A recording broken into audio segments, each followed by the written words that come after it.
And today we're doing my hips and twists sequence, and this is a combination sequence. So I basically have like a few different kinds of sequences. So some of them are for stretching the hips, some of them are for working the spine, some of them combine those, and then ones we do less often but are kind of hidden in that are working the energy channels, the yin channels in the lower part of the body.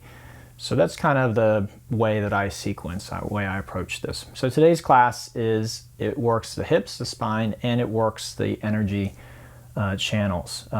So it kind of does all of that. But on the surface, it's two hip openers, two thigh stretches, you might say, and then it has two twists in it. That's kind of, so the name is hips and twists. But underneath that is a pretty thorough workout of the spine, the hips, and also those energy channels. So let's go ahead and get started. We'll start with a half butterfly. Just take the right leg out straight. We bring the left foot to the inside of the thigh. And what we'd like is just to come forward and down, nice and relaxed. We're looking for a stretch in the back of our right thigh. And because today we're also affecting the upper body, and it's usually there anyway, whether I mention it or not, whether we're focused on it or not, we're stretching back here as well. Now you may not feel this, and that's okay. So sometimes when we feel our back, it's actually too much. So you're probably going to feel it here, an intense stretch here, and that's good. That's where we want to feel it mostly. And this may overshadow anything that you're feeling here, okay? Now, as always, you could have a block under your forehead, 2 blocks on your forearms. You could sit on a block, you could lay on a bolster. And the key is that if you prop yourself up, you just need to be sure you still feel the stretch. So if you lose this stretch, then you're using too much support. You're now doing what we call restorative yoga, which is a beautiful, beautiful practice. It's just not yin yoga. So because we're doing yin here, we want to feel those sensations and stretches. We'll be here for a full 5 minutes, so we're a little over a minute in.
Okay, so we'll come on up on the inhalation. We're going to switch sides.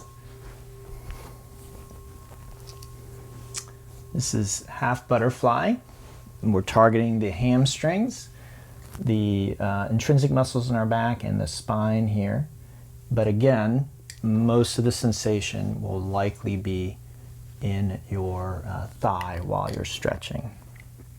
I do want to remind everybody, no need to do this. Okay, if I do this, it definitely feels more intense, and that might feel better for you. But you, in a posture like this, you're unnecessarily increasing the risk of injury. So I don't really think you're getting much more benefit. In fact, I think you might be interfering with the benefit that you're getting. So with these types of forward folds, let's just try and approach it in a relaxed manner. Just let gravity take over.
Okay, so let's take a little break, a little rest.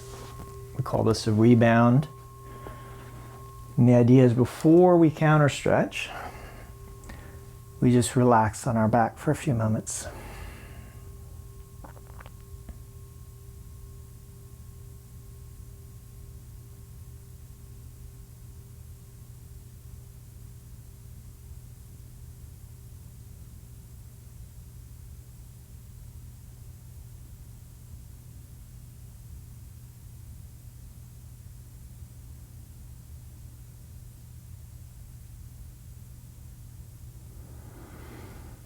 Good, now let's bring our legs in, we'll give them a little squeeze. This is the leg cradle, and the idea here is just to move a bit, and the movement should bring some relief. So maybe you feel it in your back, maybe you're feeling it in your hips, and this will allow you to manipulate both your back and your hips and hopefully release lingering tension there. Okay, before we continue, we will hinge down, so we're not coming up to seated, but instead using this to stabilize the hips and the spine, which we just slightly destabilized with the yin postures. So this is, again, part of sort of the counter stretch, if you will. So our hands are under the hips, palms down. We send our legs straight up. Now, if there's pain in your back, the key is just to bend your knees till that pain goes away. So you can do this with your knees bent. Otherwise, legs are straight, head and neck lift, deep breath in, exhale, lower the legs. This is the activation. You can feel the muscles activating in the front of your body. And then you take a nice deep breath here right before you touch the ground, and then exhale, just come back onto your back.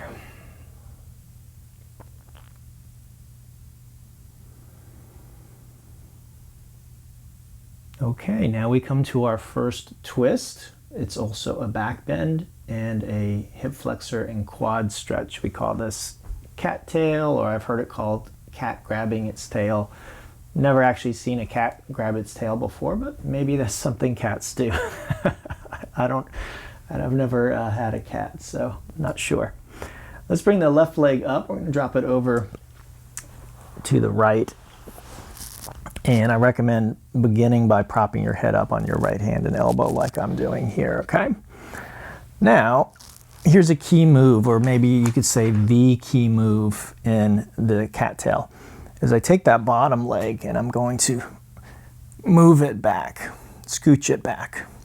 Okay, so my right thigh is basically facing the ground. My pelvis, I don't know if you can see, it's tilted toward the ground.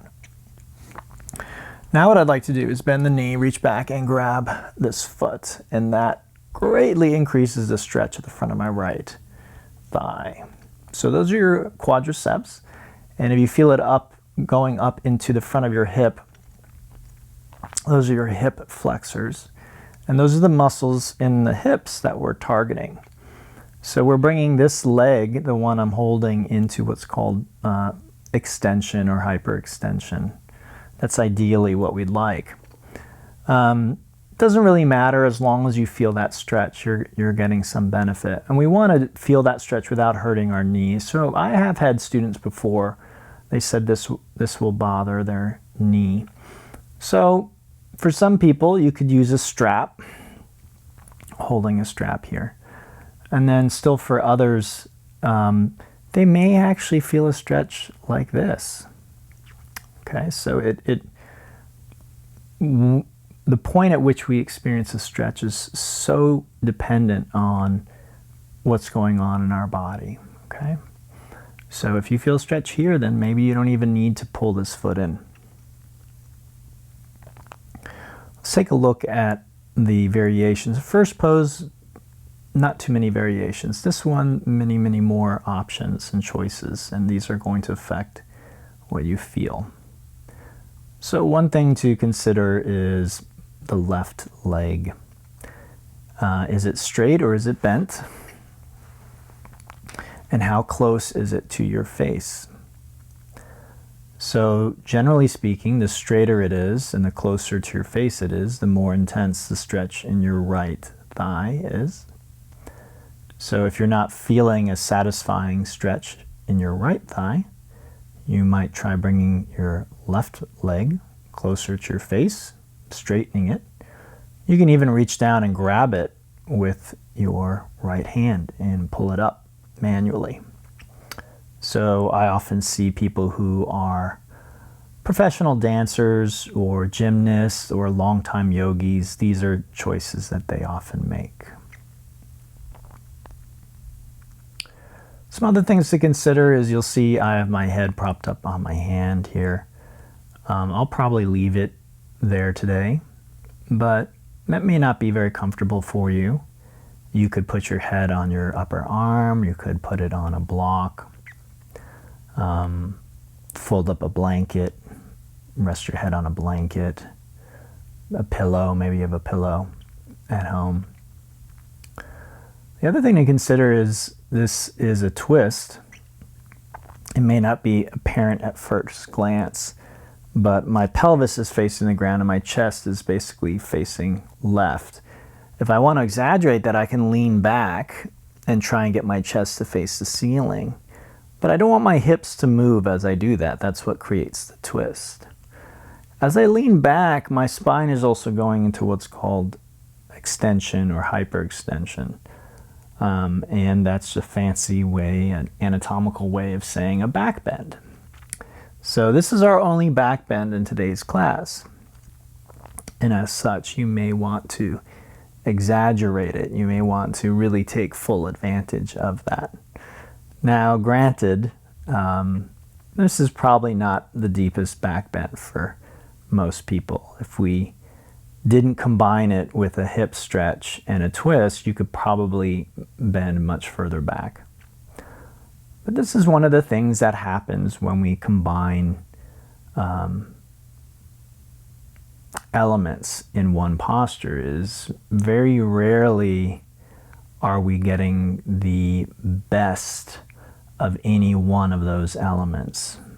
Now, I'm not going to say that that's always the case, but it's often the case. So if I'm trying to stretch my thigh, twist my spine, do a back bend all at the same time, there's a good chance that there's compromise in all of those elements, and that if I simply focused on any one of them, I could do them better.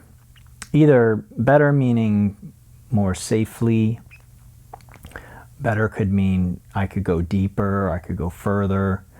Better might mean I could be more comfortable than I am. So there's just always going to tend to be a compromise. Why do we compromise? Generally because of time.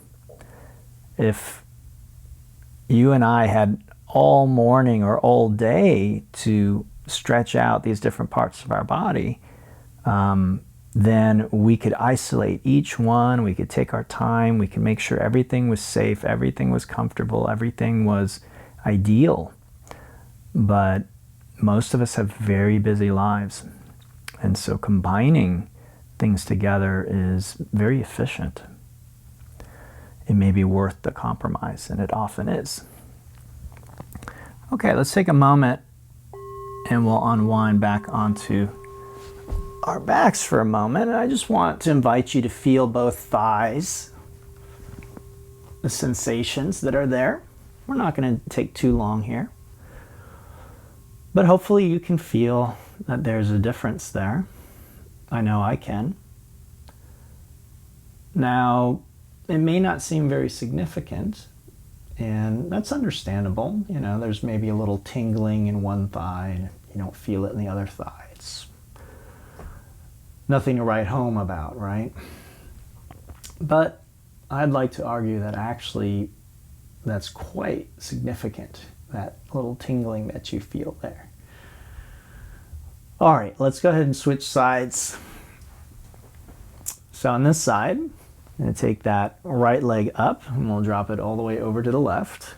I'll actually turn around for this so I can continue facing the camera here. Okay, so drop it over. I again recommend, at least to start, you prop your head up take the bottom leg back, bend the knee, reach back, grab the foot. Okay, so here we are. Stretching the front of the left thigh. That's the main thing you're going to feel in general. The muscles in your thighs are very large. And the biggest, a lot of the bigger muscle groups in your body are in your thighs. Those are powerful muscles because they are our locomotion. That's what moves us around, right? That's what moves our whole body. We don't move our whole body with our fingers, generally speaking, right? The fingers have very small muscles that are designed to do small work. But the muscles in our legs, they move us miles. And so they're large as a result. Because they're so large, they're very easy to feel when we're stretching them. They give off a lot of sensation. And so it's important to keep that in mind. It's very satisfying, or it can be anyway. Some people maybe feel stretching is uncomfortable or painful even. But I think most people enjoy the sensation of stretching the muscles. And again, it can feel really satisfying to stretch out a muscle that feels tense and tight, especially in the hips and the thighs. If you ever do a Google search or search on YouTube for yoga, I think you'll find a lot of classes pop up where it'll say something like hip opening class or hip flow or something along those lines. And I think one of the reasons for this is very popular. People love that, and they love stretching their muscles in their hips and their thighs. And it feels really good, it's very satisfying. So this brings me to a point that I mention quite often, which is that just because something is enjoyable or satisfying, it doesn't mean that that's the most important thing for us, or that that's the only thing we should do. And the way I distinguish this is what I call entertainment. So entertainment, going to Disneyland, watching the latest Star Wars movie, watching the new release from the Marvel Universe, or whatever it is that you enjoy in terms of entertainment, it really doesn't serve any other purpose other than your enjoyment. If you go to see all of the Lord of the Rings movies and you hate every one of them, then you just wasted I don't know how many hours of your life. The whole purpose of watching those films is to enjoy yourself, not to learn, not to grow, not to become healthier. In fact, you could make the argument that you're hurting your health by sitting there for 3 hours watching the last installment of Lord of the Rings. Movement is very important, so movies can be quite captivating, and we end up sitting and sitting and sitting. It's not necessarily good for our health. And so a danger that can happen with something like yoga, especially as it's come to us in the West, is we can approach yoga like entertainment, thinking, well, if I don't enjoy it, I'm not going to do it. But is that why you brush your teeth? Do you brush your teeth because you enjoy it? Do you go to the doctor because it's a lot of fun? Do you go to the dentist because he's so funny and he makes really funny jokes and you just love your dentist? That's not really the motivation. And I would argue that in reality, our motivation for yoga really should be more in line with those types of things. That whether it's fun or not, whether we enjoy it or not, it really is something that's serving a higher purpose than just our immediate gratification.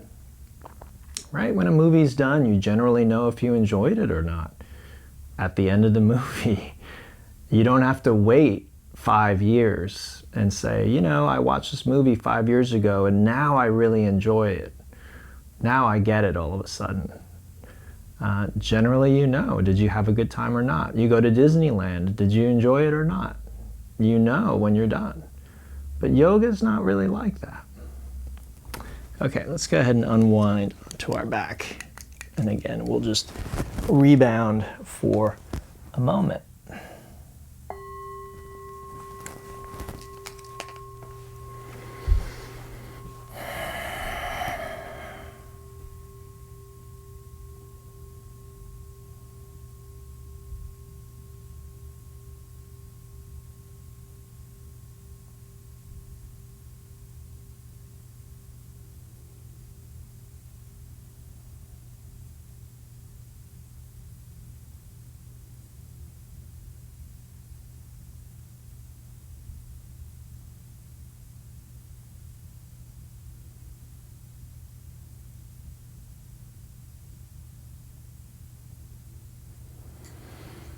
Okay, let's bring our legs in. We'll give them a nice squeeze.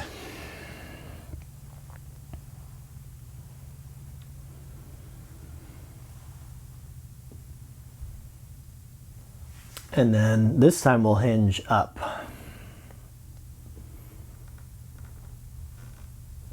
So we use the weight of the legs to pull us up to seated, okay? All right.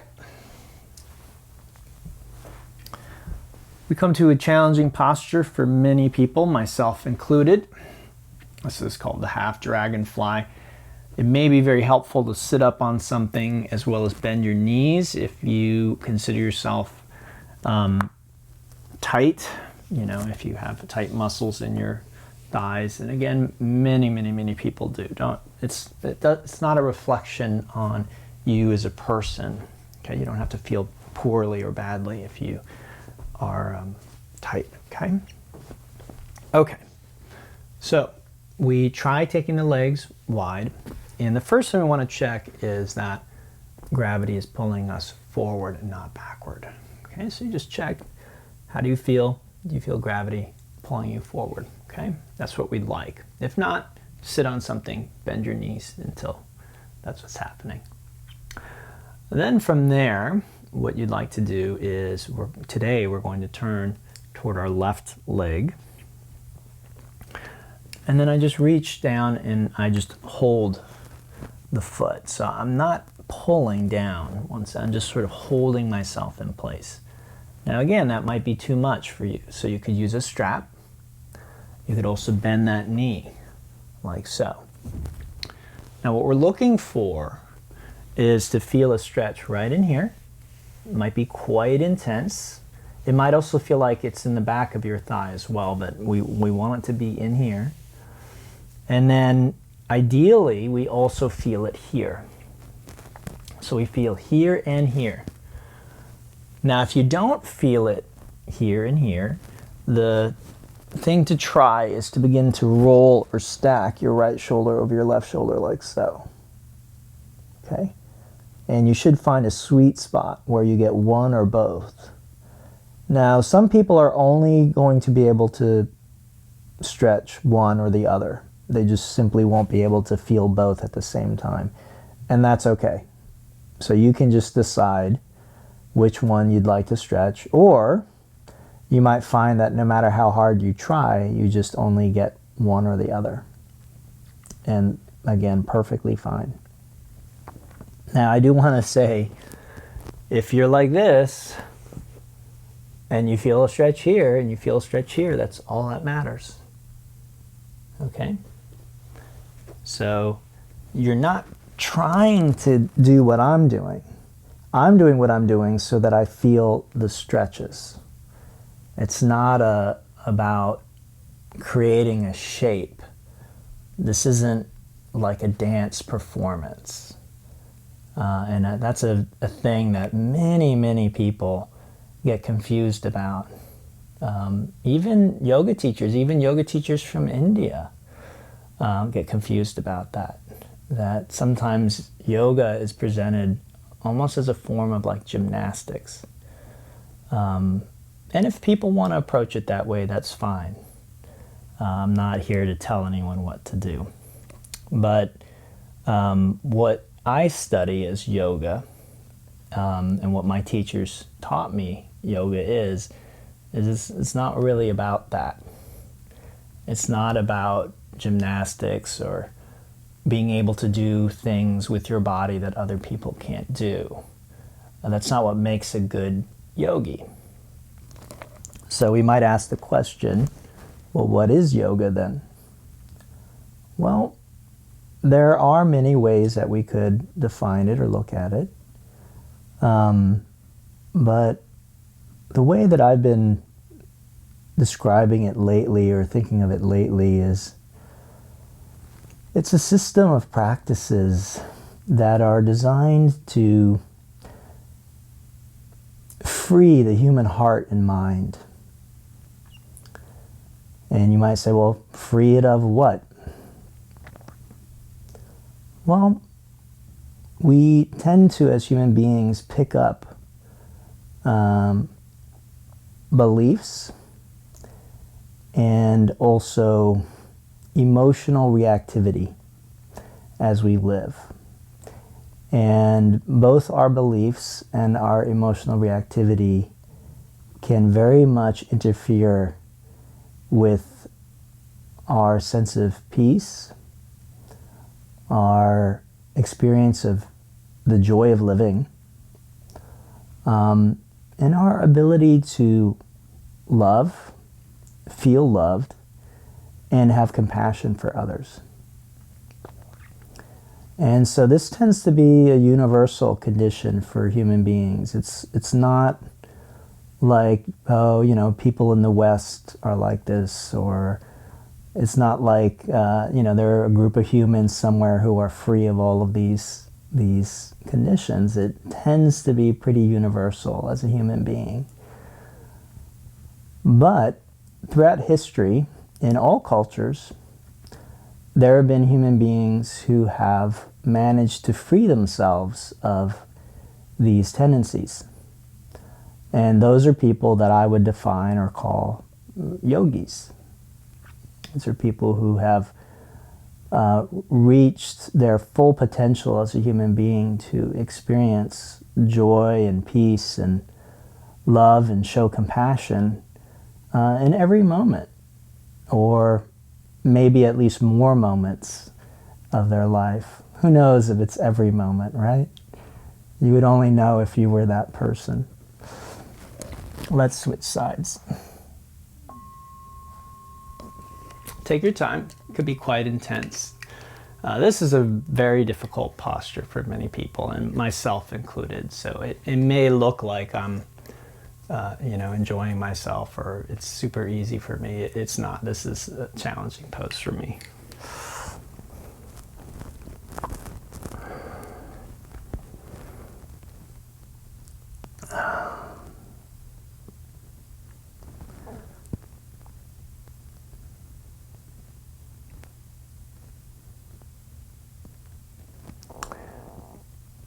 So, by this definition of yoga being a system of practices that allow us to reach our inherent human potential for more joy and peace and love and compassion, we can understand that it really doesn't matter what position my body is in this particular pose. It doesn't really matter what I look like. It's not a form of gymnastics. It isn't about trying to show off or do something better than someone else can, or do something more with my body that someone else can.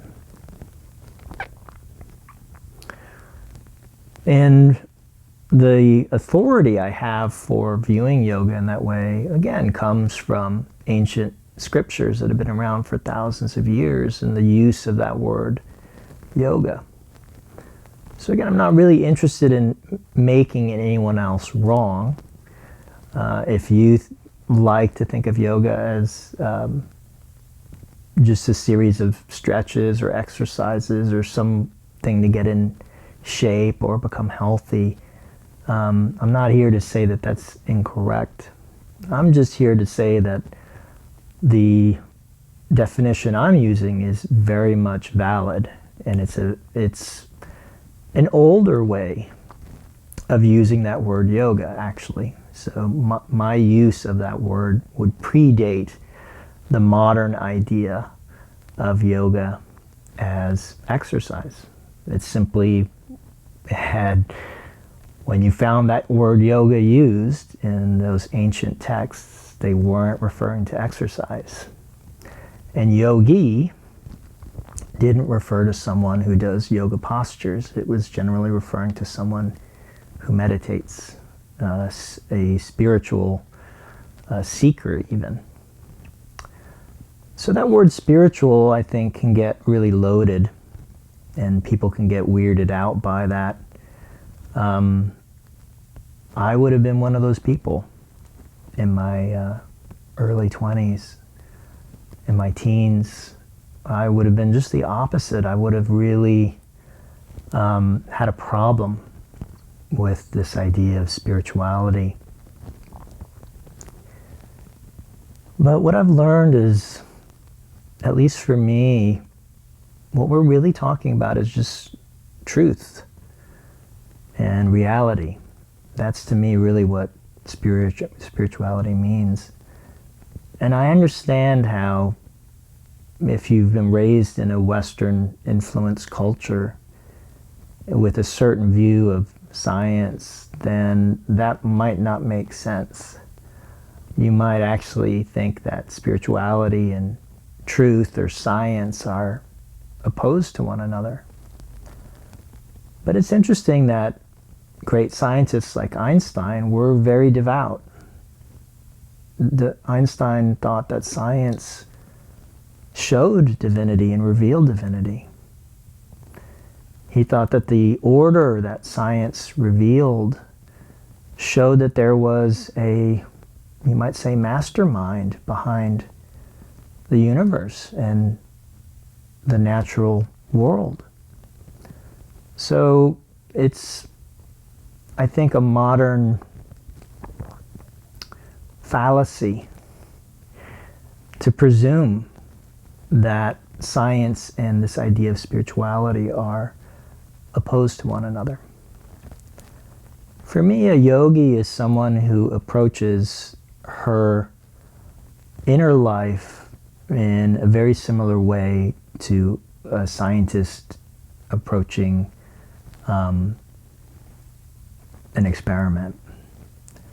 She is really trying to explore and to find the truth.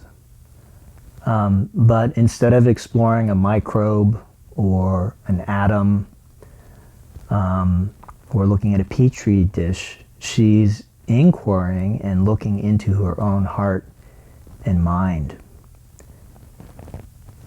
Okay, let's go ahead and unwind from this one. Please take your time. We'll just relax on our back for a few moments.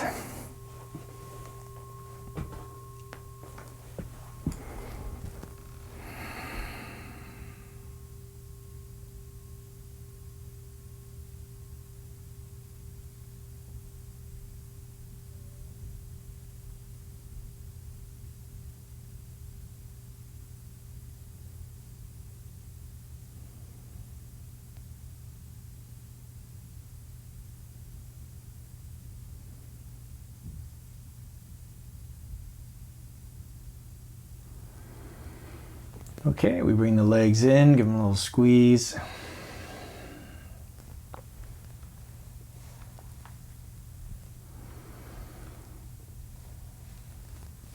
And then we will do our final pose. I don't think we need to hinge here, but if you'd like to, you could do a quick hinge and just reset everything. This final pose is going to be twisted roots. And what we'd like to do, take the left knee, cross it over the right. You can lock ankles if you'd like, but you don't feel that you need to do that. It's totally optional.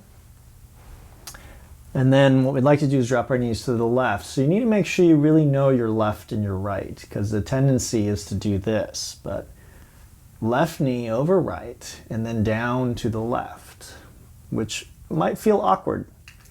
Okay? It might feel much more natural again and easy to go in the opposite direction. But that's not the pose. Feel free to experiment with your arm position, your head position, and your leg position. Ideally, what we feel here is a stretch here, in this region here. You might also feel a stretch in your chest, your neck, other places, depending on how you put your body.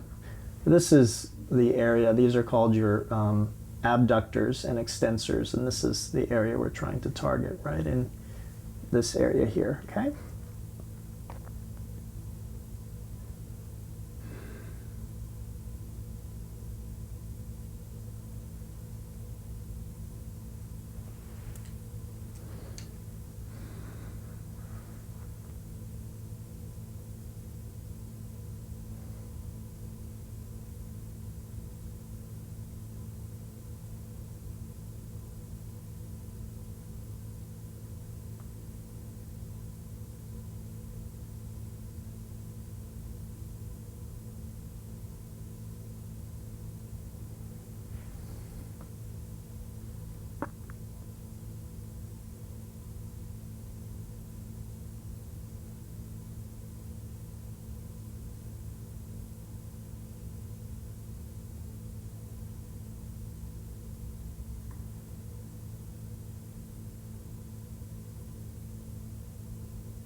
So a valid question someone might ask after hearing what I just said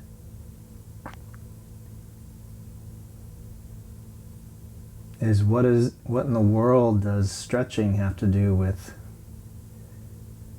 changing or freeing our heart and our mind of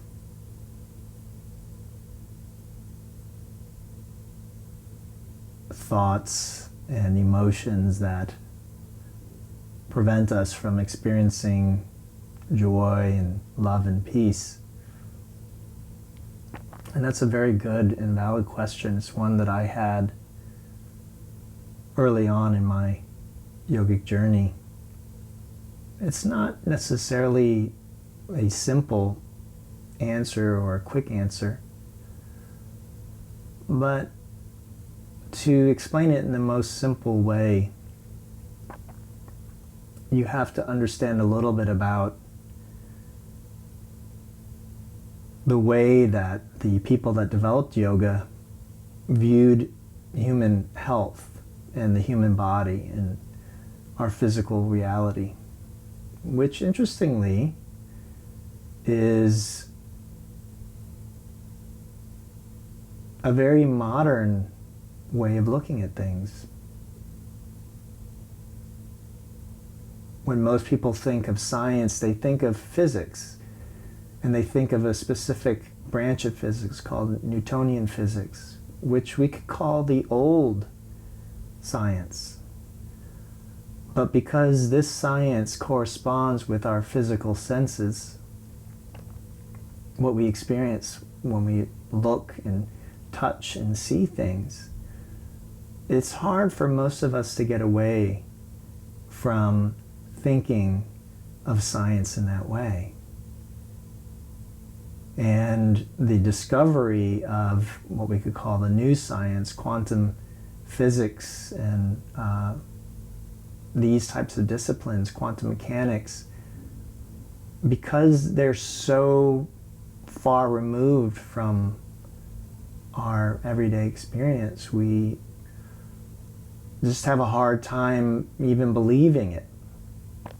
It sounds like a fairy tale. We just sort of say, okay, I guess that's true. I have no way of verifying that. So an example of that is, according to quantum physics, your body is mostly empty space. Your body is made up of atoms, which are made up of quanta. Quanta are energy/matter. They could be either, depending on who's observing and when, and you only have a probability of experiencing it as matter or energy. It's both, it's neither. It is fluid.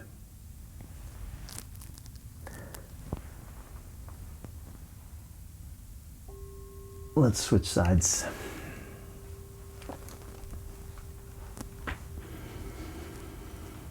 Okay, so again, make sure, check right knee over left, and then down to the right, which again will probably feel somewhat awkward.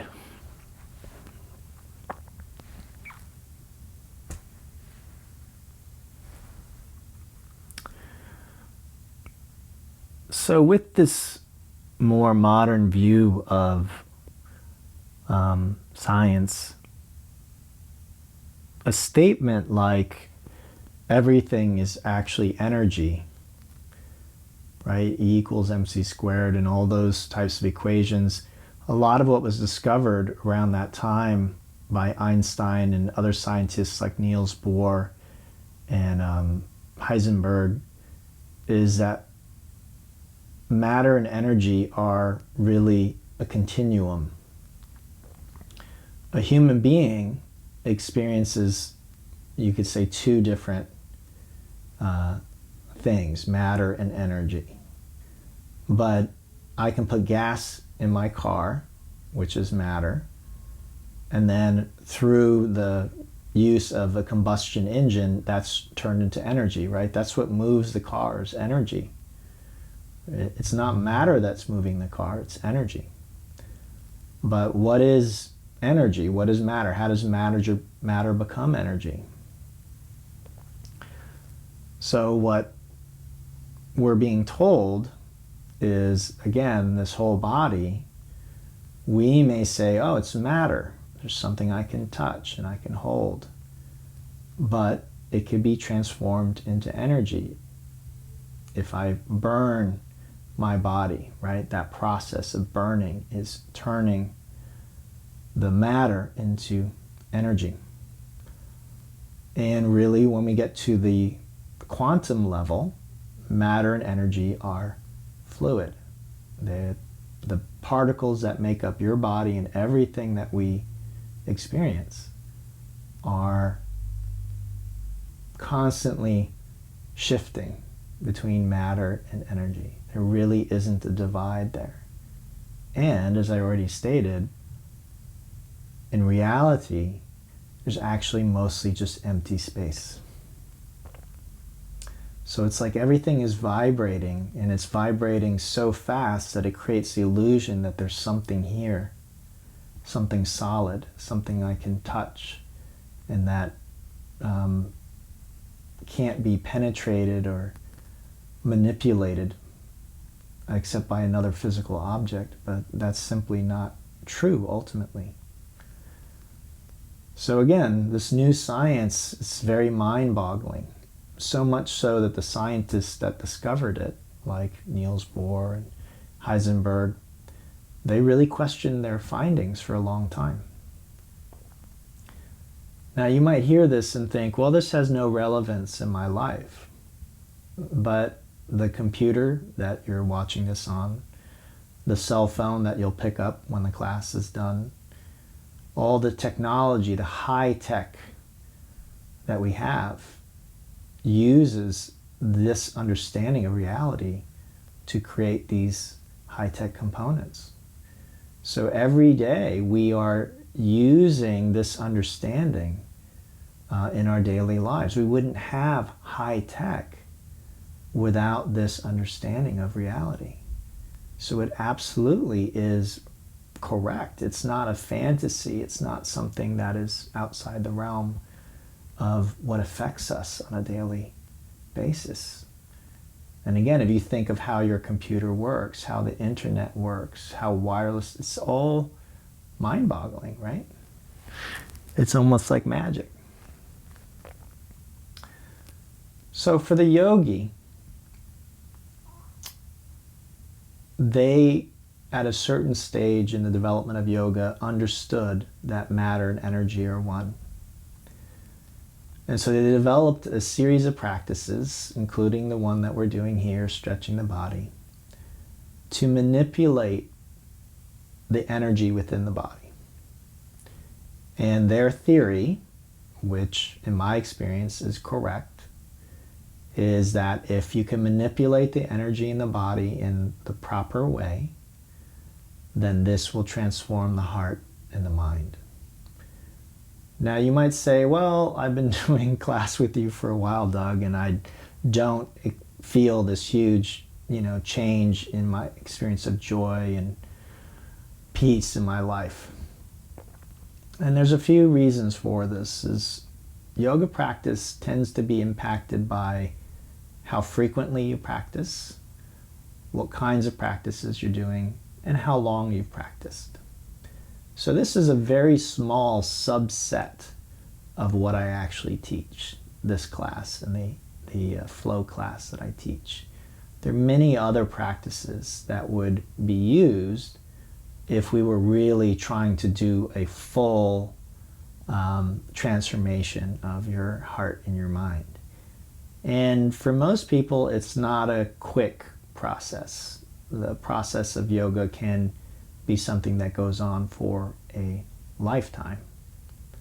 But having said that, even though we may never completely free ourselves of those thoughts and emotions that get in the way of our peace and joy and love, I can definitely attest in my own life that I experience more peace, love, and joy today than I did in the past. And that tends to be the case, where each month, each year, each decade is more full of joy and peace and love. And I find myself having more and more compassion without trying.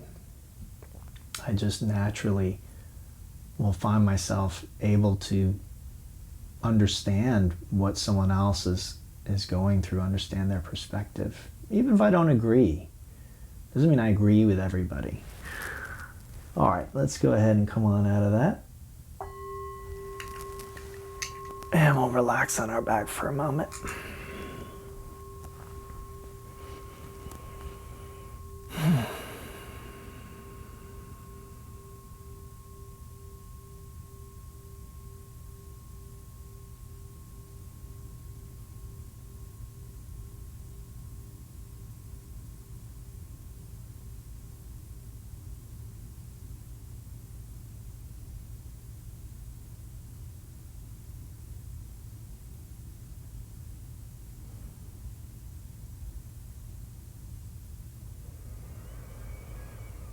Okay, if you'd like to give yourself a little counter stretch, please do.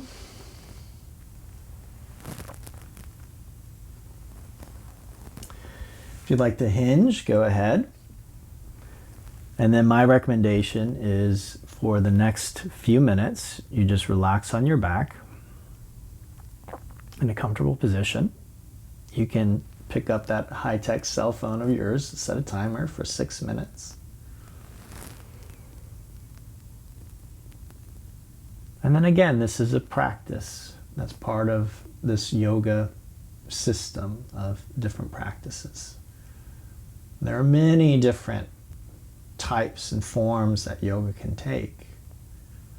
And the postures are just one type, one element in a vast universe of practices, really, that could be called yoga. So this relaxing on our back at the end of practice, again, is just a part of that. It lets everything kind of rebalance and settle down, allows those energies to balance themselves out, if you will.